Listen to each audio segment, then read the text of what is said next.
Okay, lawn fans, you ready?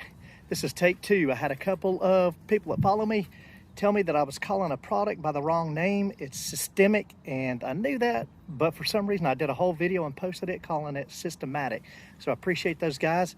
But first, before we get into the video today, I'm going to show you the yard. I did a pre-scalp yesterday, and what a pre-scalp is just taking the lawn down to a little bit more manageable of a level, so when I get ready to do the full scalp, it won't be such a big chore to do.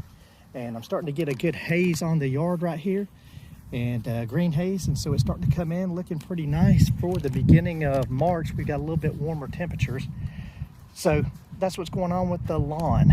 Now about this video, so I'm going to talk about systemic fungicides.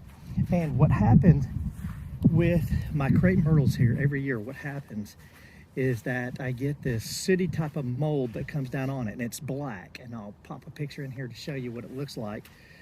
But it gets on the leaves of the crepes, and it drops down onto my tea olives and onto my ligustrums, and then from there it'll go down onto the grass and spread. So I did a little research on it, and I found out what I need to do is put a systemic treatment out.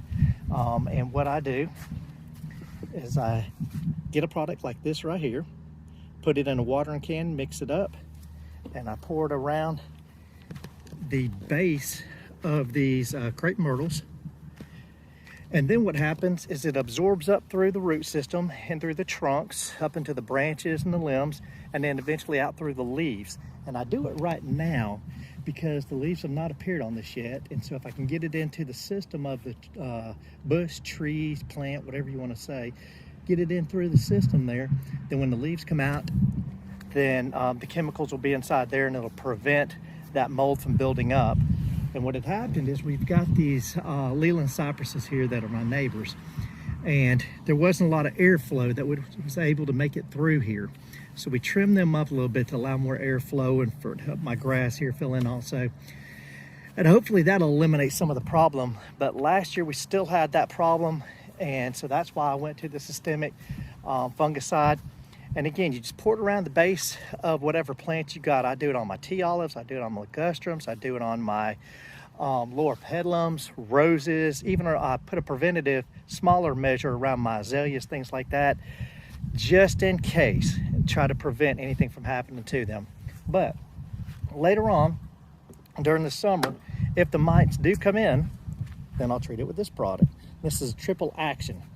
And what this will do is it helps with, it's an insecticide, a fungicide, and a miticide.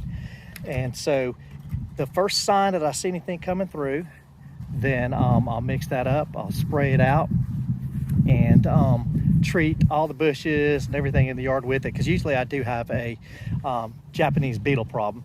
But with the mites on these bushes here, they tend to want to get up underneath the side of the leaves and to make a mess.